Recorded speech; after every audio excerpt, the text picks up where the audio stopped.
प्रिय भाइयों एवं बहनों, सबको सतीश पाल का बहुत बहुत नमस्कार। बड़ों को प्रणाम, बरब्बर वालों को नमस्कार, छोटों को स्नेह। कल मैं रानी अहिल्याबाई होलकर के ऊपर, उनके जीवन वृत्त पर, उनकी जीवनी पर, उनके कृतित्व पर कि क्यों उनको देवी कहा जाता है, क्यों उनको माता अहिल्याबाई होलकर कहा जाता है और कैसे वो सबसे ज़्यादा संपूर्ण आज तक जिन लोगों ने राज्य किया है उसमें वो सबसे ज़्यादा जनप्रिय हैं। आज भी उनकी लोकप्रियता है, उनका श्रद्धा के साथ लोग नाम लेते हैं। उनके जन्म से लेके उनके मृत्यु तक की मैंने कुछ घटनाएं आपको कल बताई थी। आज एक घटना और बताना चाहता हूं जो कल भूल गया। कुछ इतनी बड़ी वो है तो उसमें कैसे क्या हो। जब उनको राजपाट दिया गया, जब उन्होंने राज करना शुरू किया, जिस दिन से उसी दिन उन्होंने अपने जितने भी उनके यहां लगे हुए मुनीम थे, जो लिखा पढ़ी का काम देखते थे, जो कोष का काम देखते थे, उन लोगों को उन्होंने कहा कि आप अपने सब बही खाते सब कुछ लेकर के और नदी में चलिए और नाव पर बैठिए। एक नाव पर उन्होंने सबको, उनको बड़ी नाव पर बैठाया और दूसरी नाव पर वो खुद बैठी। उनको इसको बीच गंगा में, बीच धार में ले चलो, नर्मदा के लेके गए। बीच धार में जैसे ही पहुंचे वैसे वो सब हाथ जोड़कर और कहने लगे रानी से, अहिल्याबाई होलकर से, कि रानी मुझे माफ कर दो, मुझसे बड़ी गलती हुई है, मैंने इसमें बड़ी बेईमानी की है, अब मैं नहीं करूंगा। तो उनका ठीक है, अब मैं इस मालवा राज्य की महारानी हूं, अब तुमसे अगर जरा सी भी कोई गलती हुई, कोई चोरी की, तुमने बेईमानी की, प्रजा को सताया, प्रजा से घूस ली, तो तुमको मैं इसी नर्मदा में डुबवा करके मरवा दूंगी। आज आप ये सारे के सारे बही खाते फेंक दीजिए इसी में, नदी में, और आज से नया काम शुरू करिए। दोस्तों, यह बात मुझे कानपुर में मेयर रहे हैं महेंद्र सिंह, उनकी पत्नी जगदीश कौर, वो भी बहुत अच्छी समाज सेवी है, उन्होंने आज के 10-15-20 साल पहले उनके आवास पर मैं गया था, तब उन्होंने ये किस्सा रानी अहिल्याबाई होलकर के बारे में बताया था और मैंने कोई चर्चा भी नहीं की थी। तब मैंने उनसे कहा था कि मेयर साहिबा, हम लोग रानी अहिल्याबाई होलकर के वंशज हैं, क्योंकि वो सिख समाज से हैं, सिख पंथ से हैं। महेंद्र सिंह जी भी एमएलसी रहे हैं। यहां स्वर्गीय बिलायतीराम कत्याल हुआ करते थे, एक विधायक, जिनका आतंकवादी घटना में जिनकी मृत्यु हुई, वो गडरियों का बहुत काम करते थे। सबसे पहले महेंद्र सिंह और स्वर्गीय कत्याल जी ने, महेंद्र सिंह एमएलसी थे, अब्दुल रहमान खान नस्तर थे जेल मंत्री, तो उन्होंने सबसे पहले मुझे जेल बिस्तर बनवाया था। दोस्तों, कभी किसी का एहसान नहीं भूलना चाहिए। रानी अहिल्याबाई होलकर के बहुत से किस्से और भी बातें होंगी, लेकिन आज मैंने एक बात कल आपसे कही थी कि आज मैं कुछ राजनीति पर बोलूंगा। राजनीति पर बोलने का मतलब सूरज को दिया दिखाना है। अहिल्याबाई होलकर पर बोलना सूरज को दिया दिखाना था, अभी भी दिया दिखाना है। लेकिन राजनीति पे बोलने के पहले मैं एक ही शब्द आप सबसे प्रयोग करना चाहता हूं कि दोस्तों, स्वर्गीय काशीराम जी कहते थे कि राजनीति वो चाबी है जिससे सारे ताले खुलते हैं, और हम आपको बता रहे हैं कि सारी समस्याओं का समाधान सिर्फ राजनीति में है, सिर्फ सत्ता में है। अगर राजनीति में आप ताकतवर हैं, आप निर्दलीय एमएलए हैं, तो आपकी एक अलग हैसियत है। अगर आप किसी दल से एमएलए हैं, एमपी लोकसभा हैं, निर्दलीय लोग राज्यसभा सदस्य भी बने हैं। पहले तो राज्यसभा का वोट बिकता था, अब तो ये व्यवस्था कर दी गई। स्वर्गीय अटल बिहारी वाजपेयी जी के समय पर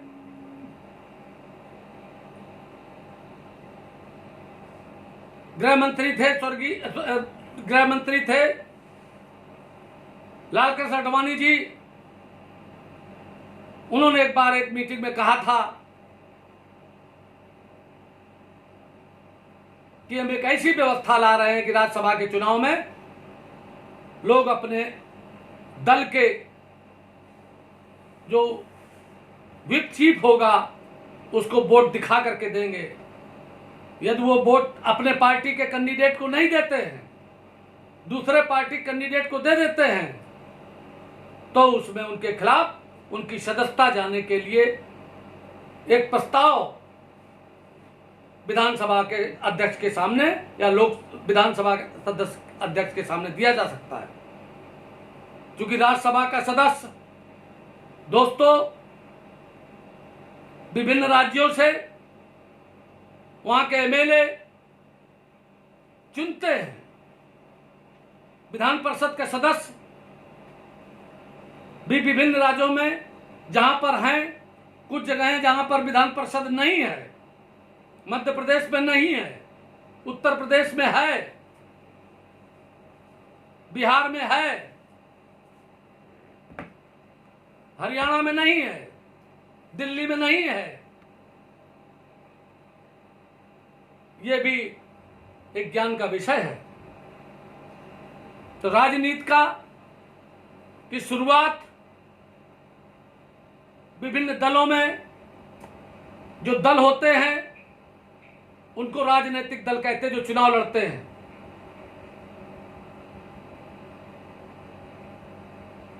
उन दलों का अपना निशान होता है।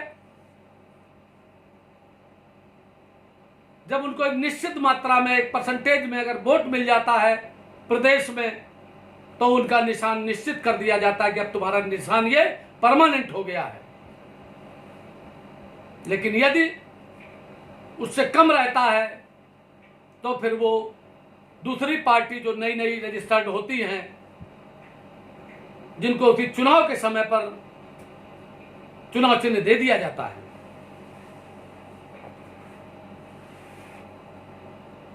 दोस्तों, हम सब लोगों को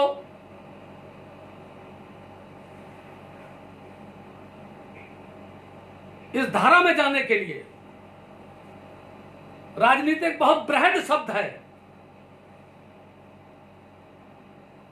जिससे अच्छा राज किया जा सके। वो जो नीति बनती है वही राजनीति है। लेकिन आज कोई राजनीति नहीं है। आज सारी तिकड़म नीति है, बेईमानी की नीति है, शोषण की नीति है, और मनी मसल्स और माफिया और मीडिया, इन चार चीजों से, अगर पैसा आपके पास है तभी आप प्रधानी का चुनाव लड़ पाएंगे। पैसा आपके पास है तो आप बीडीसी का चुनाव लड़ पाएंगे। पैसा आपके पास है तो आप ब्लॉक प्रमुख का चुनाव लड़ पाएंगे।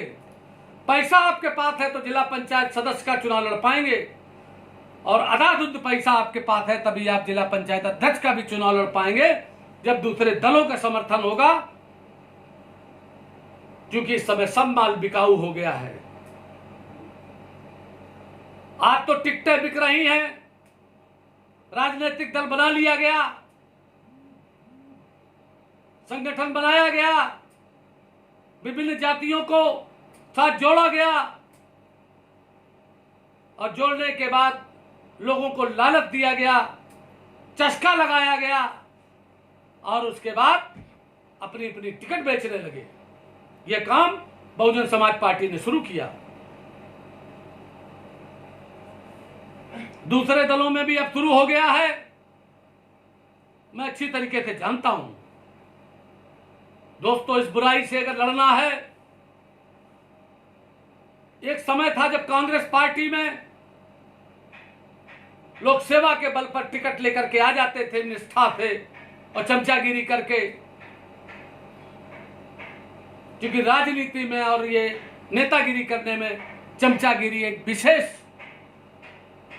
शब्द है, विशेष कार्य है। मैंने दोस्तों ऐसे ऐसे लोगों को देखा है जो मायावती के सामने उनकी चप्पल उठा करके रखते देखा मैंने नेता को। अपने बिरादरी के नेता को देखा, मैं दंग रह गया। और चमचागिरी की, उसको बुरा नहीं मान रहे हम, क्योंकि आपको अगर कुछ मिल रहा हो, और मिला भी, उनको मिला। हमने दोस्तों मायावती के पैर छुए जब मायावती ने मुझे 96 में मंडल अध्यक्ष बनाया। और दोस्तों, दूसरी बात मैं बता देना चाहता हूं कि हम लोगों ने सिद्धांत के साथ राजनीति की, आज बोलने की इसीलिए हिम्मत है, और किसी भी आदमी से मैं बहस करने के लिए किसी भी मंच पर तैयार हूं। लेकिन जब मैं कहीं बोलने जाता हूं, किसी मंच पर बोलता हूं, वैसे टुक टुक, अरे अब समय हो गया है, जरा रुकना, ज्यादा नहीं, ज्यादा नहीं, ज्यादा नहीं। क्यों? उन नेताओं को अपनी कुर्सी खतरे में लगने लगती है, और जनता कहती है और बुलाओ, और बुलाओ, क्योंकि जनता सत्य बात को सुनना चाहती है। अभी दोस्तों, मैं एक भारतीय जनता पार्टी के कार्यक्रम में गया था, तो उसमें हमारे जो प्रदेश अध्यक्ष जी थे, मैंने उनसे कहा कि मुझे 5 मिनट बुलवाइए। वो मुझसे बोले, कहले नहीं, मुझे जल्दी जाना है। हमने कहा मुझे पता है क्यों जाना है। मैंने कहा ये मेरा क्षेत्र है रसूलाबाद विधानसभा, और यहां 17,000 से जीती है बीजेपी। कन्नौज में 5 विधानसभाएं, कन्नौज, छिबरामऊ, विधूना, तिरवा और रसूलाबाद। विधूना औरैया जिले की है, रसूलाबाद कानपुर देहात की है, और कन्नौज और छिबरामऊ और तिरवा कन्नौज जिले की है। दोस्तों, कन्नौज प्रॉपर और छिबरामऊ दोनों विधानसभाएं भारतीय जनता पार्टी हारी। कन्नौज में 200-250 वोटों से, विधूना में 200-250 वोटों से जीती, तिरवा और रसूलाबाद में जीती। तिरवा में भी गढ़िया लोगों ने, पाल समाज के लोगों ने सतीश पाल के कहने से वोट दिया, क्योंकि मैंने आपको बताया था जिस तरीके का वहां पर तमाम समाजवादी पार्टी के कार्यकर्ताओं ने और उनके जात के लोगों ने जिस तरीके से गढ़ियों को सताया, उससे वो सब खिलाफ हो गए थे। और वहां के जो एमएलए थे, जो मंत्री थे, वो लोगों की मदद नहीं कर पाए, क्योंकि उन्हें अपनी कुर्सी प्यारी थी, और वो गढ़ियों को ही सताते रहे। जब विधूना में जब वो अहिल्याबाई होलकर का नाम बदल दिया गया, दूसरा नाम रख दिया गया, तो एक शब्द नहीं कह पाए। ऐसी तमाम बातें थी। तो मैंने जब उनसे कहा अध्यक्ष जी से कि जिताने में हम, तब जो कोई मीटिंग होती थी कि सतीश पाल को पहले बुलवाइए, और आज जीतने के बाद जब हो रहा है तब नहीं। तो हमने कहा, जनता से कहा कि हमें बोलना कि नहीं बोलना। उनका बोलना है। मैं बोलो बोलो बोलो सतीश जी बोलो। और जब मैं विधूना में बंद था 4 महीने राष्ट्र का कत्ल में, तब स्वतंत्र देव जी प्रदेश के महामंत्री थे, कुर्मी बिरादरी से हैं, और इन्होंने मुझको में गलत बंद किया गया और मुझे रिहा किया जाए, न राष्ट्र का हटाई जाए। 1 महीना तक इन्होंने मेरे लिए खूब धरना और प्रदर्शन किया था। मैं उनका आभार व्यक्त करना चाहता था वहां। लेकिन दोस्तों, एक बात याद रखना, बुलंदियों पे पहुंचना कोई कमाल नहीं, बुलंदियों पे ठहरना कमाल होता है। हम बुलंदियों पे पहुंच तो गए हैं, बुलंदियों पे ठहरने के लिए अच्छे अच्छे काम करने पड़ेंगे, सजग रहना पड़ेगा, सतर्क रहना पड़ेगा।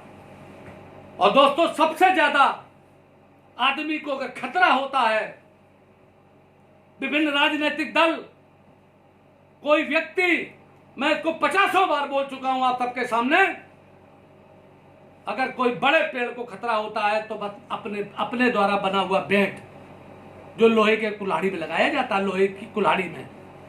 इसी तरीके से आज की तारीख में गर्मियों में एक सबसे बड़ी कमी है, पूरे देश में देखता हूं मैं, कि अपने समाज के नेता को काटने के लिए वो चाहे जितना बड़ा नेता हो, और कुल्हाड़ी की बेंट के तरीके से घुस जाते हैं।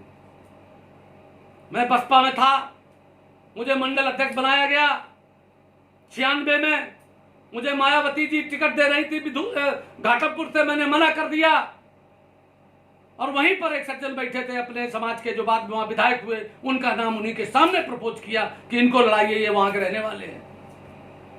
और बात बताऊंगा नहीं दोस्तों। उसके बाद जब चुनाव हुआ तो जिस जगह हमारे क्षेत्र में 28 विधानसभाएं थी, जहां भी मायावती जी जाती थी, सबसे पहले मेरा भाषण कराती थी, कहती सतीश को बुलाओ, सतीश को बुलाओ। और उस समय परिणाम जब आया अच्छा, स्वर्गीय भागवत पाल जी प्रदेश अध्यक्ष थे, हमारे बहुत अच्छे मित्र थे, उन्होंने पार्टी ज्वाइन कराने में और हमारी मदद करने में हमारी काफी मदद की थी। मैं उनका एहसान मानता था, मानता हूं, लेकिन उनके और मायावती के 36 के आंकड़े हो गए थे,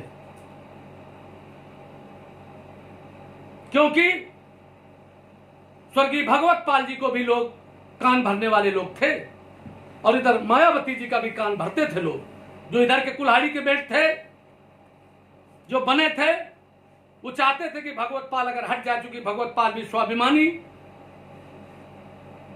और उस समय उनकी जनप्रियता बहुत टॉप पर थी। एक दिन यूपी भवन में एक विधायक जी, जिनका नाम मुराद लारी था, आज दुनिया में नहीं है, उनकी पत्नी गजाला लारी विधायक रही उनकी जगह पर, तो मुराद जी से हम मिले यूपी भवन में। तो मुराद जी बोले कि आइए आइए सतीश जी, बैठिए, बधाई हो। हमने किस बात की? कल आप प्रदेश अध्यक्ष बन गए हैं। हमने काहे के? बोले बहुजन समाज पार्टी प्रदेश अध्यक्ष हो गए हैं, बहुत जल्दी घोषणा होने वाली है। वो काशीराम जी और मायावती के बहुत खास थे। मैं उनके सामने खड़ा हो गया, मैंने हाथ जोड़े उनके, मुराद लारी के मुराद, एक मेरी मुराद पूरी कर दो। उनका बताओ। हमने कहा कि मुझे प्रदेश अध्यक्ष पद बनने दो। उनका क्यों? हमने कहा ऐसा है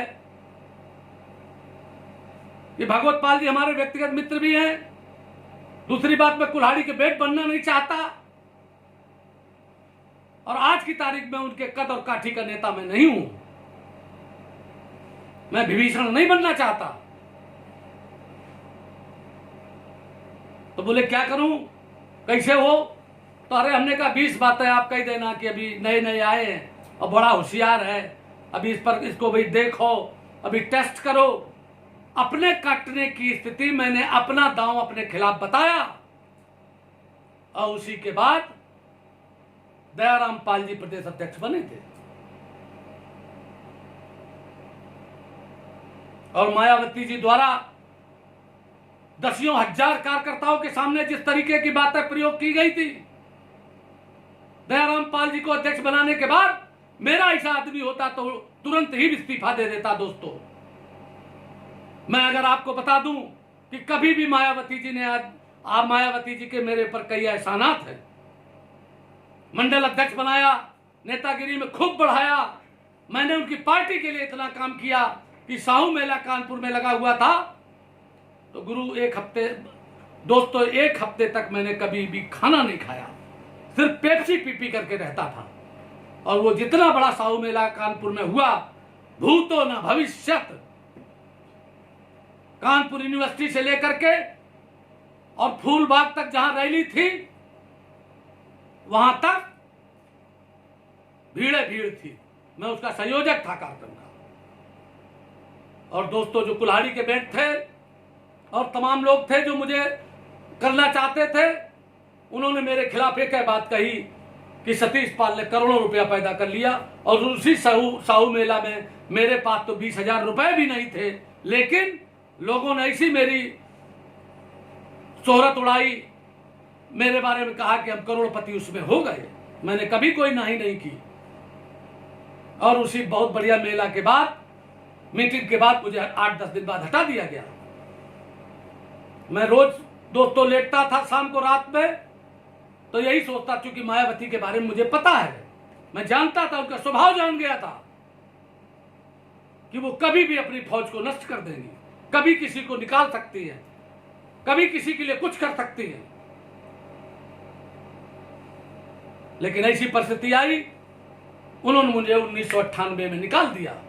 पहले मुझे एक काम किया कि मैं चौधरी नरेंद्र सिंह के साथ रहता था, तो उनके दिमाग में था कि नरेंद्र सिंह के साथ है, लेकिन मैं गया नहीं नरेंद्र सिंह जी के साथ, क्योंकि मायावती का एहसान था और मायावती ने मुझे बनाया था। उसके बाद लोकसभा का चुनाव आया, मायावती जी मुझसे बोली कि तुम फर्रुखाबाद चुनाव लड़ो। मैंने कहा बहन जी, अगर चुनाव लड़ाना है लोकसभा का तो मुझको इटावा लड़ाओ। और जब मैं बसपा का मंडल अध्यक्ष हुआ था, तो जब मुझसे वो घाटमपुर की कहती थी, तब उन्होंने मुझसे कहा था कि तुम बिल्हौर चुनाव लड़ो। लेकिन बिल्हौर में राजा रामपाल लड़ते थे और राजा रामपाल वहां से विधायक हो गए थे घाटमपुर से। मैं नहीं चाहता था कि यहां पर हमारा एक नेता कम हो। और स्वर्गीय हरि किशन जी थे जो मेरे को इनसे लड़ाना चाहते थे। दोस्तों, मैं आज एक संदेश देना चाहता हूं, आप सबको कहना चाहता हूं कि त्याग राजनीति का सबसे बड़ा, बहुत बड़ा अभिन्न हथियार है। लालच में न फंसना राजनीति का अभिन्न हथियार है। पैसा पैदा करना राजनीति का अभिन्न हथियार है। बिन पैसा सब सून है, जैसे बिन पानी सब सून है। मैंने फर्रुखाबाद से लड़ने से मना किया और यहां कहा, मैं एमएलए का चुनाव भी देहरापुर लड़ना चाहता था।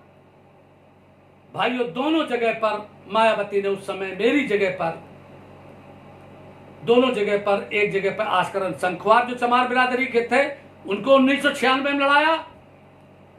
और जब 1999 में मैंने कहा 1998 में लड़ने के लिए, तो उन्होंने मुंशी लाल जी जो चमार बिरादरी के थे, भूतपूर्व विधायक थे, उनको लड़ाया। इसको मैं बुरा नहीं मान रहा हूं, लेकिन इतना बता रहा हूं आपको कि उन्होंने गडरिया की जगह चमार को प्राथमिकता दी। ये आप सबको सोचना चाहिए। उन्होंने अपनी पार्टी का नुकसान किया, नहीं तो दोनों जगह उनका प्रत्याशी जीतता। दोस्तों, जीत हार दोनों होत कर्म की बात अलग है। लेकिन मैं चाहता हूं अपने समाज के लोगों को कि हम आप सबको राजनीति में चाणक्य की तरीके से इतना ट्रेंड करेंगे, प्रशिक्षित करेंगे, और हर विधानसभा में करेंगे, हर लोकसभा में करेंगे, 2-2, 4-4 नेता ऐसे बनाएंगे, और उत्तर प्रदेश में और देश में इस तरीके का एक कोष इकट्ठा करेंगे। अगर कोई गरीब अपने बीच का कोई लड़का अगर है और वो राजनीति करना चाहता है, तो उसके ऊपर 10-20 लाख रुपया खर्च करना चाहिए। जिला पंचायत अध्यक्ष राकेश पाल जी जब बने थे, तो सोनपाल जी और उनकी पत्नी सुनीता पाल जी, उन्होंने एक बार बताया था कि उन्होंने उनकी मदद की थी कुछ आर्थिक रूप से, और सोनपाल जी को भी पीडी बनवाने में राकेश पाल जी ने मुझसे उनकी सिफारिश की थी, और यह एहसान उनका चुकाया था और उनको बनवाया था। दोस्तों, अगर एक दूसरे के सहयोग करने लगो, झगड़े हटा दो, विभीषण बनना बंद कर दो, कुल्हाड़ी के बेट बनना बंद कर दो, और राजनीति को साम दाम दंड भेद से करना सीखो। और चुनाव में कोई हार और जीत नहीं होती है, वोट ज्यादा और कम मिलते हैं, मनोबल को कभी मत गिराओ